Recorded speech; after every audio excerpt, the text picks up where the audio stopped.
अस्सलाम वालेकुम प्यारे दोस्तों, कैसे हैं आप लोग। एक बार फिर से आप सभी का खुशामदीद है अपने चैनल HR4U में। आज हम पढ़ेंगे 10th क्लास का चैप्टर नंबर 10, क्लास 10, चैप्टर भी 10। चैप्टर का नाम है उर्दू ड्रामा आगा हस्र, है ना। उर्दू ड्रामा निगारी आगा हस्र। ये बहुत ही अच्छा और इंटरेस्टेड चैप्टर है जिसके मुसन्निफ है लुत्फुर रहमान। मुसन्निफ कौन है? लुत्फुर रहमान साहब इसके मुसन्निफ है, लेखक कहिए आप या फिर राइटर इसके मुसन्निफ है। तो इसमें सबसे पहले हम लुत्फुर रहमान की हालात ज़िंदगी के बारे में पढ़ लेंगे, फिर हम आपको बताएंगे कि उर्दू ड्रामा निगारी और आगा हस्र क्या है। तो चलिए सबसे पहले हम पढ़ते हैं लुत्फुर रहमान के बारे में। देखिए, इनकी पैदाइश जो हुई वो छपरा जिला के बनियारपुर कस्बे में। कहाँ हुई लुत्फुर रहमान की पैदाइश? तो छपरा जिला के बनियारपुर कस्बे में 1941 में। कब हुई इनकी पैदाइश? 1941 को हुई थी, छपरा जिला के बनियारपुर कस्बे में, जो उनका नानेहाल था। तो ये कहाँ पैदा हुए थे? नानेहाल में पैदा हुए 1941 में, छपरा जिला के बनियारपुर में। इनका आबाई वतन रेवंदा जिला दरभंगा था। कहाँ था इनका आबाई? यानी आबाई का मतलब होता है इनके वालिद वालिदा जहाँ के थे, यहाँ यानी दादा दादी का घर। तो इनका कहाँ था? दरभंगा में। इनका आबाई वतन जो था वो दरभंगा रेवंदा जिला था, जो कि है ना, रेवंदा जिला दरभंगा था, जो कि इनका आबाई वतन था। इनके वालिद का नाम मौलवी अब्दुल गफूर था। वालिद का नाम मौलवी अब्दुल गफूर इनके वालिद थे, और वालदा का नाम बीबी आमना था। याद रखना है आपको, क्योंकि ऑब्जेक्टिव में पूछता है। तो वालिद का नाम मौलवी अब्दुल गफूर और वालदा का नाम बीबी आमना नाम था।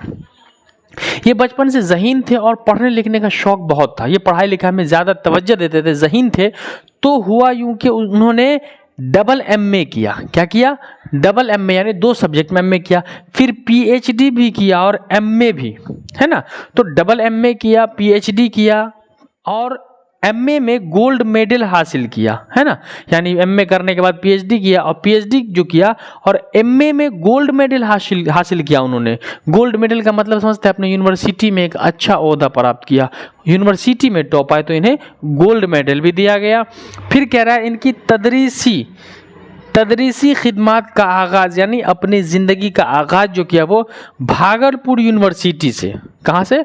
भागलपुर यूनिवर्सिटी से, सदर शोबे उर्दू से। किससे? सदर शोबा, यानी डिपार्टमेंट में उर्दू का ओहदा मिला इनको, और भागलपुर यूनिवर्सिटी के ओहदे पर मुलाजमत भी किए। फिर क्या कि वहीं मुलाजमत किए और फिर सुबुकदोश भी वहीं से हुए। यानी कि तदरीसी खिदमत का आगाज़ भागलपुर यूनिवर्सिटी से किया। कहाँ से? भागलपुर यूनिवर्सिटी से किया, वहीं से फिर सदर शोबे उर्दू भागलपुर में बने, और फिर उसी यूनिवर्सिटी से मुलाजमत से सुबुकदोश भी वहीं से हुए। सुबुकदोश का मतलब होता है कि रिटायर, अपनी मुलाजमत के साल को पूरा करने ला, मुलाजमत की मुद्दत को पूरा कर लेने को हम सुबुकदोश कहते हैं, ख़त्म हो जाता है। अब है क्या कह रहा है कि सियासत में भी दिलचस्पी थी इनको। यानी ये जो थे डॉक्टर लुत्फुर रहमान जो थे, इन्हें सियासत में दिलचस्पी थी, और उसी की वजह से राष्ट्रीय जनता दल सरकार के वजीर भी, यानी राष्ट्रीय जनता दल RJD जो लालू की पार्टी है, उसके जो मिनिस्टर भी बने। मतलब वजीर का मतलब क्या हुआ? मिनिस्टर भी बने थे।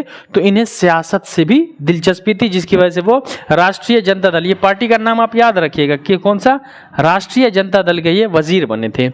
इनका शायरी मजमू, यानी शायरी की किताब जो थी इनकी, जो 3 लिखी गई इनकी शायरी की किताबों में आपको बता दूं। पहला है ताजगी बर्ग नवा। क्या है? ताजगी बर्गे नवा। दूसरा है बोसाए नम। तीसरा है सनम आसना। क्या है? पहला आपका हो गया ताजगी बर्ग नवा, दूसरा बोसाए नम, तीसरा सनम आसना। ये तीनों लुत्फुर रहमान की किताबों का नाम है। शेरी किताब है, ये शेरी मजमुआ है उनके। उसके बाद क्या कह रहा है? तनकीदी मजमुए। इन्होंने तनकीदी मजमुआ भी है। तनकीदी का मतलब सही और गलत में फ़र्क निकालना, मजमुआ का मतलब किताब। तो तनकीदी किताब भी इनकी कई है, जैसे कि नक़्द निगाह, रासिख अजीम आबादी, उसके बाद है ताबीर व तनकीद, शहर वफा वगैरह। ये कि इनकी तनकीदी किताबों के नाम है। तो अगर सवाल हो आपका कि लुत्फुर रहमान के तनकीदी किताब का नाम बताए, तो आप बता सकते हैं नक़्द निगाह, रासिख अजीम आबादी, ताबीर व तनकीद और शहर वफा वगैरह। ये इनकी किताबों का नाम था। अब आगे कह रहा है कि इन्हें मज़ामीन तो लिखते ही थे। ये जो आपका है उर्दू ड्रामा आगा हस्री एक मजमून है, तो ये मजमून तो लिखते थे। मज़ामीन क्या है? मजमून की जमा है। मजमून लिखते थे। शेर व शायरी में भी दिलचस्पी थी इनकी, यानी ये मजमून के अलावा शेर व शायरी में भी दिलचस्पी रखते थे। इसके अलावा तनकीदी, फिर मैं बता चुका हूँ ये तनकीदी क्या है? तनकीदी निगारी, यानी सही गलत का फ़र्क पहचानना और अफसाना निगारी भी करते थे, तो इनको अफसाना निगारी से भी दिलचस्पी थी। तो ये रहा आपका लुत्फुर रहमान के बारे में। ये एक एक ऑब्जेक्टिव जहां जहां मैंने अंडरलाइन किया वो सारा का सारा ऑब्जेक्टिव आपको मैट्रिक के इम्तिहान में पूछ देता है। इसलिए जिस विद्यार्थी का ऑब्जेक्टिव कंप्लीट है उसका डबल नंबर, यानी ऑब्जेक्टिव में आपको 45 आया तो बोर्ड आपको उस सब्जेक्ट में 90 नंबर देगा, इतना होता है। तो आप इसको नोट कर लें और इसको ध्यान में याद रखें। अब हम आपको पढ़ाते हैं कि उर्दू ड्रामा निगारी आगा हस्र है क्या, इसके बारे में हम आप जानते हैं। तो इसको जल्दी से आप स्क्रीनशॉट लेना चाहते तो स्क्रीनशॉट ले लें। तो अब हम जानेंगे आगा हस्र के बारे में। लुत्फुर रहमान साहब ने आगा हस्र के बारे में जो लिखा है, तो देखिए आगा हस्र जो थे ना, उन्होंने उर्दू ड्रामा निगारी जो लिखी है वो ड्रामा निगारी की हकीकत को बताया कि ड्रामा निगारी असल में होता क्या है, ड्रामा होता है क्या। तो ड्रामा आप भी देख चुके हैं कि जो इंसान की किसी किस्से कहानी को मतलब कि स्टेज पर दिखाया जाता है वो झूठा भी हो सकता है। उस अफसाने को जो दिखाया जाता है स्टेज पर उसे हम ड्रामा निगारी कहते हैं, यानी इसे हम ड्रामा निगारी कहते हैं। जैसे पहले होता था, पहले के ज़माने में, आज से 15-20 साल 25 साल पहले चले जाएं तो पहले लोग यानी ड्रामा देखते थे, हकीकत का सामने देखते थे। लेकिन आज जो फिल्मी दुनिया, जब से टीवी स्क्रीन सब आई है ना, जब से ड्रामा निगारी धीरे धीरे ख़त्म होती जा रही है। तो आगा हस्र जो है ड्रामा लिखा करते थे, ड्रामा की हकीकत होती थी और इसी बिना पर आगा हस्र को उर्दू का शेक्सपियर कहा गया। शेक्सपियर को आप जानते हैं ना, इंग्लिश के बहुत बड़े पोएट है ना, पोएट है वो। Shakespeare is the greatest poet in all over the world. Shakespeare दुनिया का सबसे, तो इसीलिए आगा हस्र को उर्दू का बहुत बड़ा ड्रामा निगार कहा गया, उर्दू का शेक्सपियर कहा गया है आगा हस्र साहब को, क्योंकि इन्होंने बहुत सारी चीज़ों को लिखा है। और लुत्फुर रहमान जो थे उन्होंने लिखा आगा हस्र के बारे में कि जब आगा हस्र ने अपनी ड्रामा निगारी शुरू की तो सन 1901 का ज़माना था। ड्रामा निगारी का आगाज़ जो किया वो 1901 में ड्रामा निगारी शुरू की किसने, आगा हस्र साहब ने। और उस समय जब इनकी ड्रामा निगारी शुरू हो रही थी तो सर सैयद की तहरीक चल रही थी। वही सर सैयद जिसके बारे में मैंने अभी आपको पढ़ाया था किताब में पिछले चैप्टर में कि सर सैयद अहमद जो कि मुस्लिम अलीगढ़ यूनिवर्सिटी की बानी है, बनाने वाले हैं वही। तो उस समय में सर सैयद की तहरीक चल रही थी। और ये जो आगा हस्र ड्रामा निगार है, इनसे पहले भी कई ड्रामा निगार आए। मसलन हम यहाँ देख सकते हैं तालिब बनारसी, बेताब देहलवी, अहसन लखनवी वगैरह कई जो थे वो ड्रामा निगार आए। लेकिन उन सबों में वो बात नहीं थी जो बात इनमें थी। अपनी क्वालिटी के बिना पर, है ना, वो फेमस हो गए, प्रसिद्ध हो गए। और इन लोगों ने भी लिखा, तालिब बनारसी, बेताब देहलवी, अहसन लखनवी, इन लोगों ने लिखा। तो इन लोगों में वो बात नहीं थी, इसलिए वो इतना फेमस नहीं हो पाए। लेकिन आगा हस्र की ड्रामा निगारी में वो जादुई वक्त था। और उस ज़माने में होता क्या था कि जब ड्रामा चलता था तो उस ज़माने में, बादशाह के ज़माने में होता था क्या कि बादशाह के यहाँ लोग जाते थे और वहाँ किस्से कहानी सुना जाते थे परियों की, और वो स्टेज लोग देखा करते थे, वहाँ लिखा जाता था, जिसमें ड्रामा निगारी सर सैयद की तहरीक के समय में 1901 में चल रही थी। आगा हस्र को उर्दू का शेक्सपियर कहा गया, लेकिन कुछ लोगों ने ही माना। जब आगा हस्र को कहा गया कि उर्दू का शेक्सपियर बहुत बड़ा, तो आप तो जानते हैं कि हर लोगों का अपोजिशन वाला होता है ना। जो उन लोगों ने कहा कि नहीं, सर सैयद को आगा हस्र को कौन सा अच्छा लिखना आता है, अभी तो उतना अच्छा नहीं लिखता है, ऐसे वैसे, ये हम नहीं मानते इसको। लेकिन इनके चाहने वालों ने, इनके सैदाई ने इनको माना कि ये आगा हस्र जो थे वो ड्रामा के शेक्सपियर थे। 20% लोगों ने नहीं माना, तो 20% लोगों की मान्यता नहीं दी जाती है। लेकिन आगा हस्र को उर्दू का शेक्सपियर किताब में लिख दिया गया, कहा गया था। इस ड्रामा निगारी में जो था, आगा हस्र के ड्रामों में जो है वो असीर हर्ष, शहीद नाज, मारे आस्तीन, उसके बाद है सैयद होश, ख्वाब हस्ती, खूबसूरत बला, यहूदी लड़की, रुस्तम व सोहराब और सिल्वर किंग वगैरह वगैरह इनके ड्रामों के नाम हैं। तो सारे ड्रामों में आगा हस्र के दो ही ड्रामा जो सबसे ज़्यादा प्रसिद्ध हुए, सबसे ज़्यादा प्रचलित हो गए, एक है रुस्तम व सोहराब, दूसरा सिल्वर किंग, जो कि आपके किताब में गेस्ट पेपर में भी ऑब्जेक्टिव में दिया होगा। तो आगा हस्र के ड्रामे का नाम क्या है, तो कोई दो ड्रामे का नाम, तो एक हो जाएगा आपका रुस्तम व सोहराब, दूसरा हो जाएगा सिल्वर किंग। ये बहुत ज़्यादा चला ये था।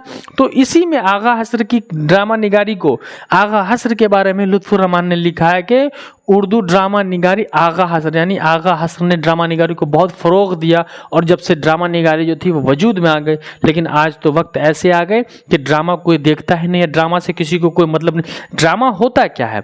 ड्रामा जो है वो गुजरी हुई ज़िंदगी, किसी किस्से, किसी भी अफसाने की बातों को लेकर के स्टेज पर हूबहू वैसा ही एक्ट करके दिखाना, उसे हम ड्रामा कहते हैं। अपने घरों में कभी कभी देखते हो कि क्या ड्रामा कर रहा है, किसी की एक्टिंग करते हैं ना कि ये शाहरुख खान ऐसे करता है ऐसे करता है, वही ड्रामा है कि उनकी बातों को हम स्टेज, एक आता है स्टेज पर हम दर्शाते हैं, दिखाते हैं, उसे हम ड्रामा निगारी कहते हैं।